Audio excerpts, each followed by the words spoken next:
Chers amis, bonjour, bienvenue sur le circuit du Val-de-Vienne, à une cinquantaine de kilomètres de Poitiers, pour la 5e manche de la Lamera Cup. C'est donc la rentrée, il reste 3 courses au total et la bonne nouvelle c'est que rien n'est joué au championnat puisque entre la 67 Chilton, la 61 RKM Lotto Leclerc ou encore la 53 du team Lamera, eh bien, il y a une grosse centaine de points d'écart, autrement dit ce n'est rien, sachant également qu'il y a la 32 de chez RKM ou encore la 40 Continental Racing qui ne sont pas très loin derrière, autrement dit la fin de saison va être superbe. En tout cas, en ce qui concerne ce week-end, il n'y a qu'une seule course, le dimanche. Elle est d'une durée de 8 heures. Et tout de suite, comme le veut la coutume, nous allons commencer par le mythique briefing du non moins mythique Jackie Lamontagne. Mais justement, à force de vous dire ça, peut-être qu'il est grand temps de vous expliquer à quoi sert un briefing.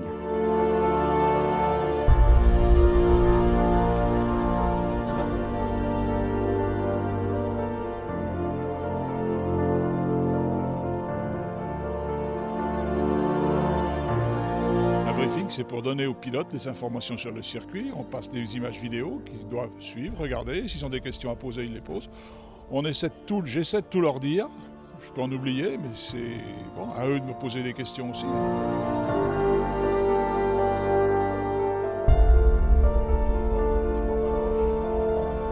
Le pilote, dès qu'il a mis un casque, il a oublié toutes les règles. Alors quand il n'a pas le casque, on peut lui rappeler un peu. C'est à chaque fois un nouveau circuit avec des nouvelles règles. Bon, cette année, on a mis au point le code 60 en Lamera, donc il faut leur rappeler parce qu'il y a des pilotes ici qui découvrent ça pour la première fois. Donc si on ne leur explique pas un petit peu comment ça se passe, ils vont faire n'importe quoi. C'est pourquoi on fera un essai pendant les roulages libres tout à l'heure, de façon à les commissaires et les pilotes les mettre tous dans le même bain.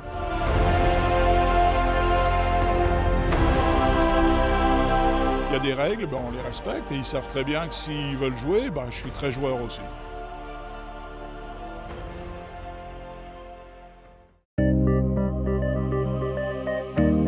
Après le briefing de Jackie, les pilotes néophytes peuvent en savoir un peu plus sur le maniement des Lamera et se rassurer grâce aux précieux conseils de Julien Debain et Grégory Fargier. On fait un deuxième briefing, en l'occurrence je suis aidé par Grégory Fargier, le pilote continental, où là on délibère des informations plus de sécurité pour certains, ce qu'ils découvrent, hein, c'est vraiment des amateurs purs, certains ont simplement fait du karting de location entre potes, une petite session de pilotage un jour en GT.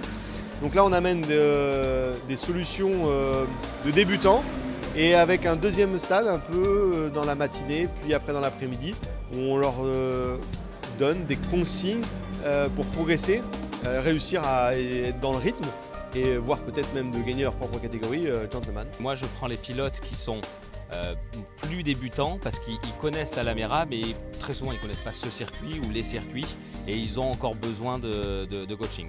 Donc je les prends avec moi et puis je vais leur montrer, leur expliquer quelles sont les trajectoires idéales, les zones de freinage, les zones de réaccélération, comment se mettre en sécurité en roulant également, donc essayer d'aller le plus vite possible mais tout en gardant une marge de sécurité et faire en sorte que quand ils vont aller sur la piste, ils soient un peu moins dans l'appréhension de la voiture, de la piste et des performances. On leur donne beaucoup d'informations, parfois trop, mais on essaie de moduler justement en fonction du degré de compétence et de connaissance de chacun de nos invités. Donc c'est vraiment un accompagnement pour aussi s'éviter l'incident. L'idée c'est qu'ils prennent du plaisir. On est en course d'endurance, il y a des pilotes qui sont des anciens pilotes professionnels, des anciens pilotes de notoriété à l'échelle de l'endurance. Ils vont devoir se confronter avec ces débutants. Donc nous ce qu'on veut c'est qu'ils restent déjà sur la piste, qu'ils évitent de se faire peur, de se faire mal et ensuite qu'ils progressent pour finir sur une deuxième partie de week-end avec du plaisir et parfois même de la performance.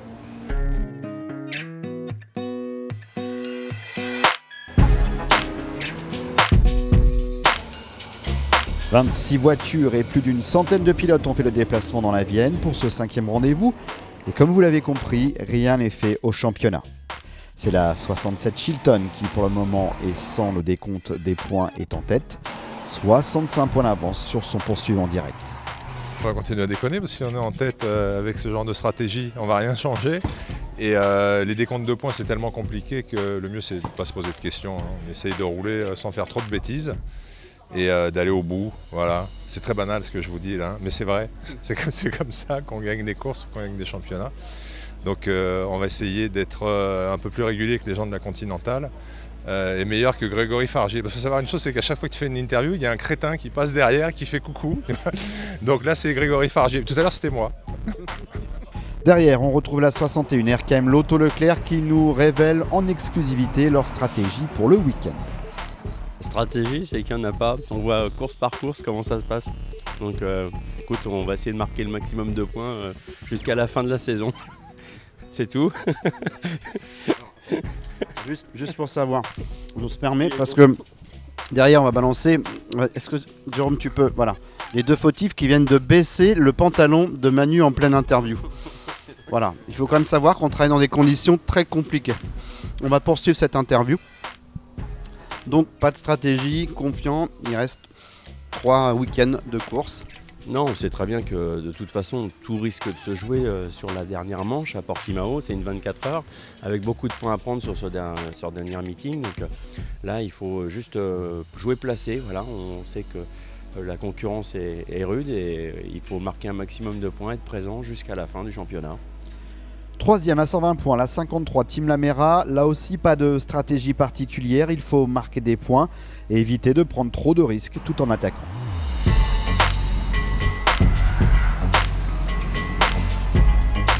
On commence à étudier les classements avec le décompte, que c'est très serré. Donc maintenant, on n'a plus le droit à l'erreur, que ce soit nous ou nos concurrents, puisque c'est des courses qui vont vouloir au moins 200 points.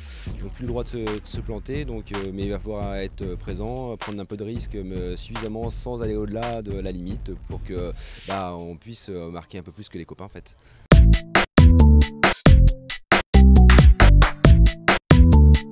Place au qualif avec une super pole puisqu'il n'y a qu'une seule course. En effet, tout commence par une séance traditionnelle avec 2 pilotes par voiture qui s'élancent chacun leur tour, puis on additionne leur meilleur temps. Les 10 plus rapides partent ensuite pour 10 minutes. Cette fois, il n'y a qu'un seul pilote à bord.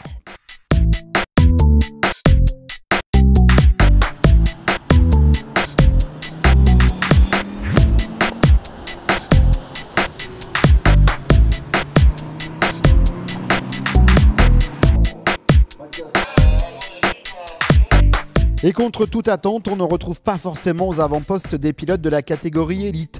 Chez ETC Racing, les 2 voitures Pro-Am affolent les chronos. En même temps, dans le mot Pro-Am, il y a Pro. Alors finalement, pas étonnant de voir Geoffrey Dorchy ou Mathias Bech devant. Pour mémoire, Mathias Bech sur la 42 a terminé 3e des dernières 24 heures du Mans.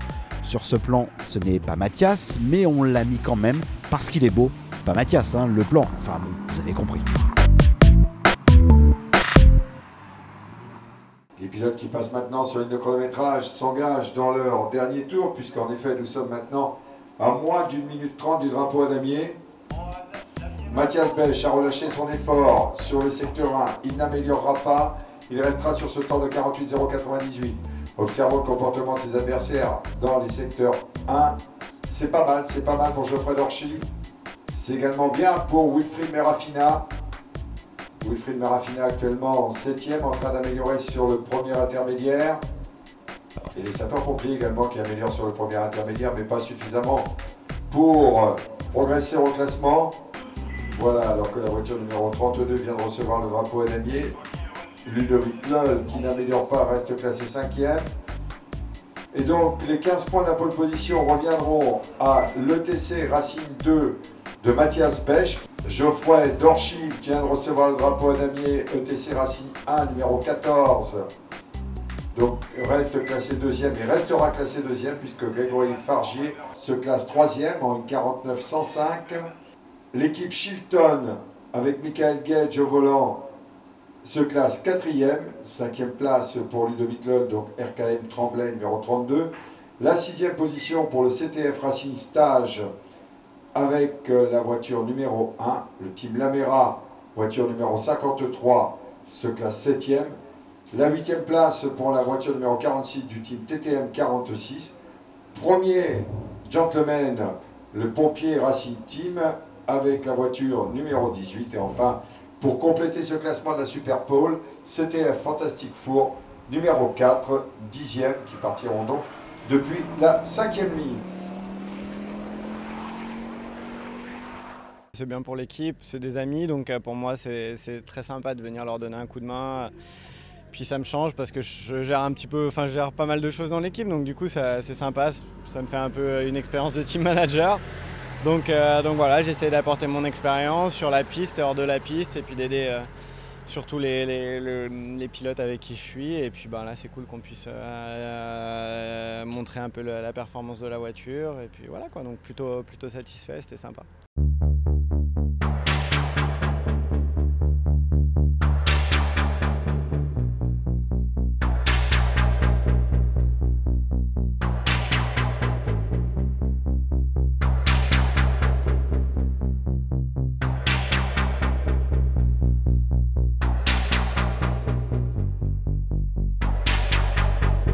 Ce sont donc deux voitures de la catégorie Pro-Am qui s'élanceront de la première ligne avec la pole position de la 42 ETC Racing 2 et à ses côtés la 14 ETC Racing 1. Carton plein donc pour les voitures de l'équipe de Joël. On retrouve des voitures élites en deuxième ligne, la 40 Continental Racing et la 67 Chilton. Troisième ligne, la 32 RKM Tremblay et la 1 CTF Racing Stage qui, elle, évolue dans la catégorie Pro-Am. Et puis un petit coup de chapeau dans la catégorie des gentlemen avec nos amis pompiers, la 18, qui s'élanceront eux de la 5e ligne. C'est parti pour 8 heures de course.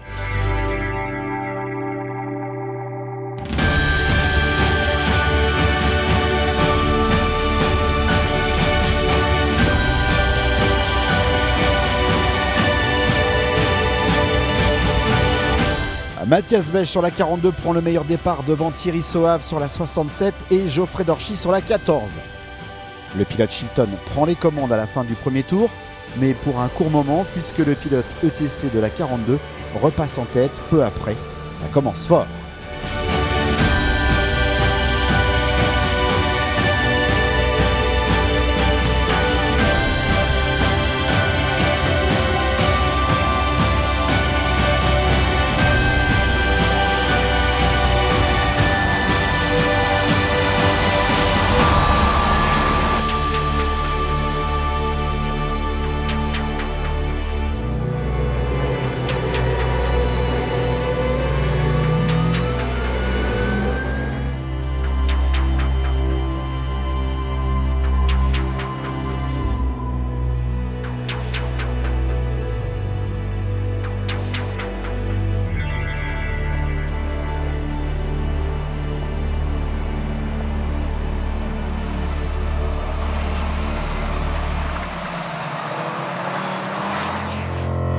Après les différents changements de pilote, la 53 Team Lamera est en tête après 1 heure devant la 67 Chilton et la 42 ETC Racing 2.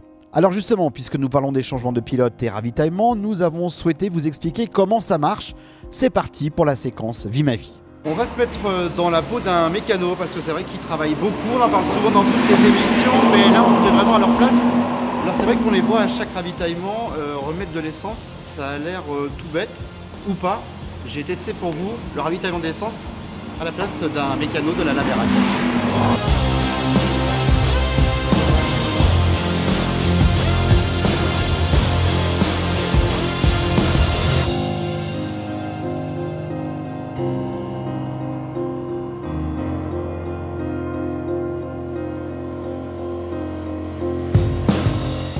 Alors, il faut savoir déjà qu'un ravitaillement, c'est 1 minute 16.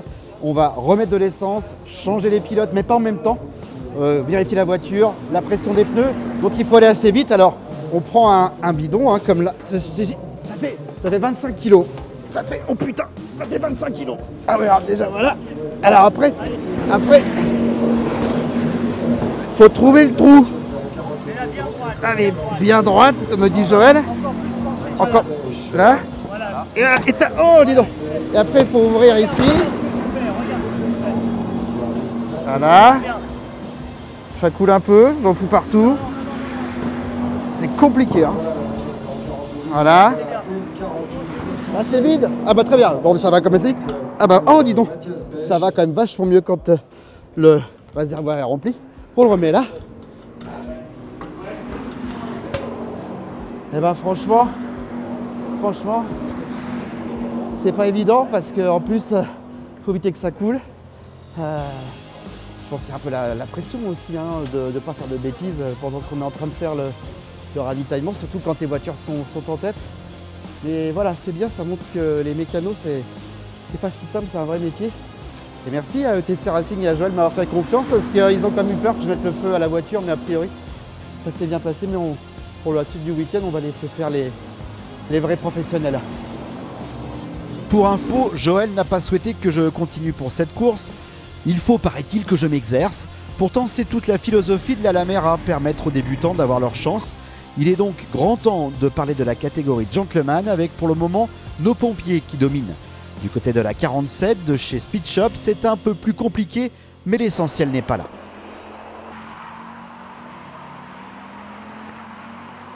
Un week-end compliqué pour les jeunes parce qu'on ne sait pas conduire en fait. Donc c'est très dur sur un circuit comme ça. Et on essaye de faire ce qu'on peut, on essaye de faire au mieux. C'est pas tous les jours évident, mais on va essayer de progresser, on va essayer de devenir un peu plus performant, un peu plus assidu. Voilà. Ce circuit est effectivement délicat pour tout le monde, même le leader, la 42. Après 2 heures de course, on peut en effet vite partir à la faute. D'ailleurs, si un des virages s'appelle le trop tard, ça ne doit pas être le fruit du hasard. C'est un circuit qui est pas évident, je connaissais pas, j'avais jamais roulé. Donc aussi ça me fait une expérience sur le circuit. Et puis c'est vrai que c'est pas simple pour les gentlemen, il y a beaucoup de virages en appui, il faut bien laisser la vitesse, c'est pas un circuit simple, donc c'est sympa aussi pour les pilotes, on peut faire la différence. Et puis voilà, mais ça va être une course longue, 8 heures, je pense qu'il va y avoir beaucoup de bacs et de choses comme ça, donc il va falloir être fort en stratégie surtout. Tout le monde peut donc se faire piéger. On en profite pour remercier chaleureusement Grégory Fargier sur la 40 Continental Racing pour l'une de nos plus belles prises de vue du week-end.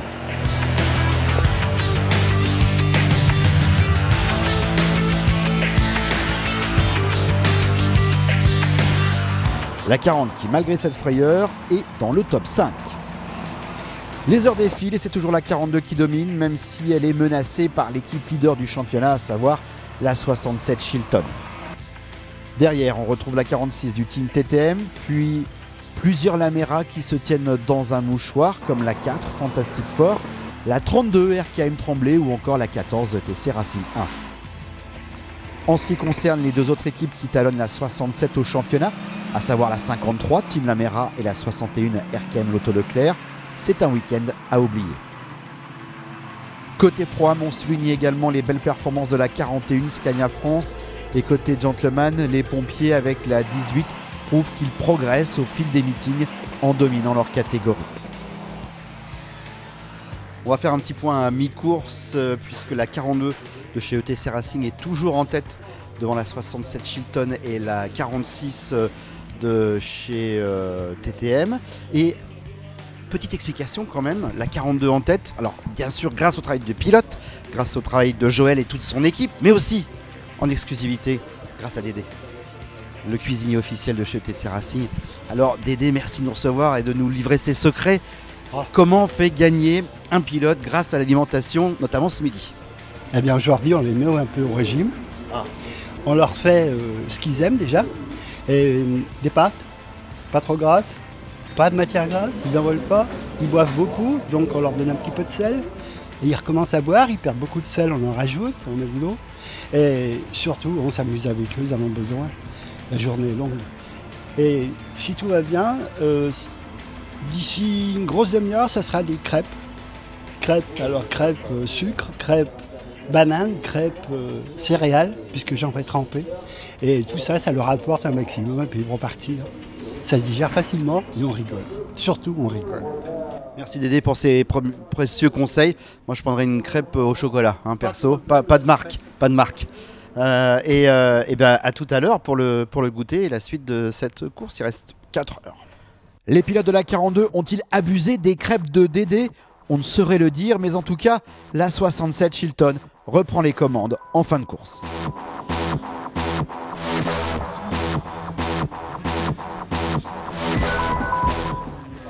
Voilà, il reste un petit peu moins de 45 minutes de course. Dernier changement de pilote. Et pour la 67 qui est en tête, c'est Michael Gage qui vient de rentrer dans la voiture. Au classement, on retrouve la 42 à la 2e place Premier de la catégorie Pro-Am, eux qui ont longuement mené pendant cette course.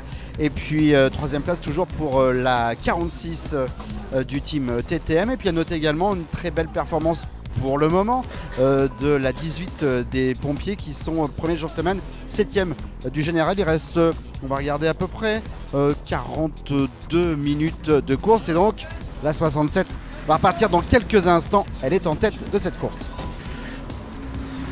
Et après 8 heures de course, la 18 des pompiers remporte sa catégorie devant la 7 CTF groupe F et A et la 51 AMS Propreté, la 18 qui se classe 7e du général.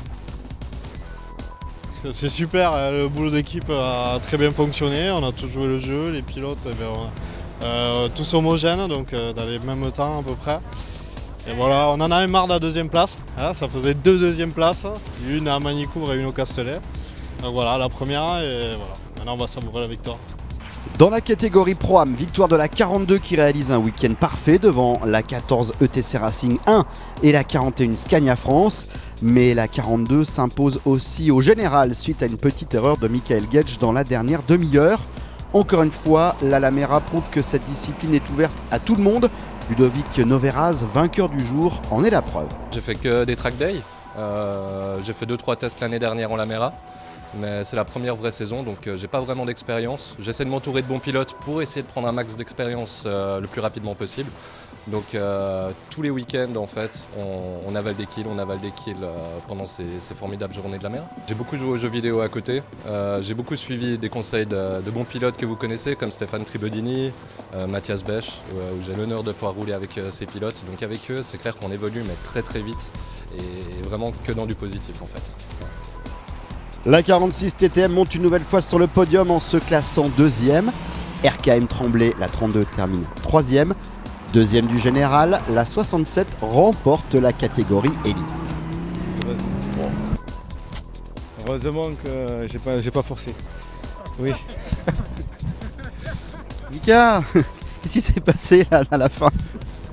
Écoute, je n'avais pas fait une de l'année, il se foutait de ma gueule, donc voilà, maintenant on repart à 0 tous les 3. Ouais. On repart tous les 3, non, plus de peur que de mal. Non, j'ai voulu attaquer comme un con au début, le contraire de ce que je t'ai dit tout à l'heure. Et la voiture en fin de cycle, elle souvire énormément. Et je me suis retrouvé dans le bac et j'ai pas voulu insister pour ressortir parce qu'on avait un peu d'avance, donc j'ai attendu qu'on me tire pour pas faire plus de dégâts à la voiture. Donc on est rentré au stand, elle n'avait rien, on a pu finir en roue libre. Voilà, c'est plus sérieux.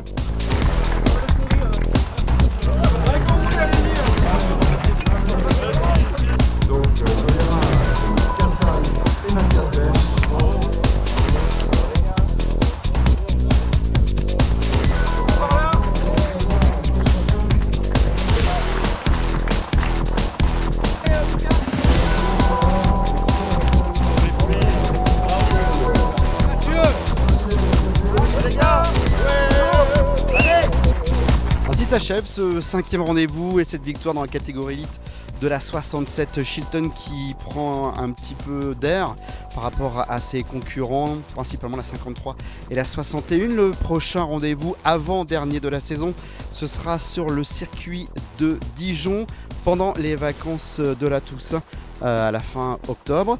D'ici là, portez-vous bien. Salut!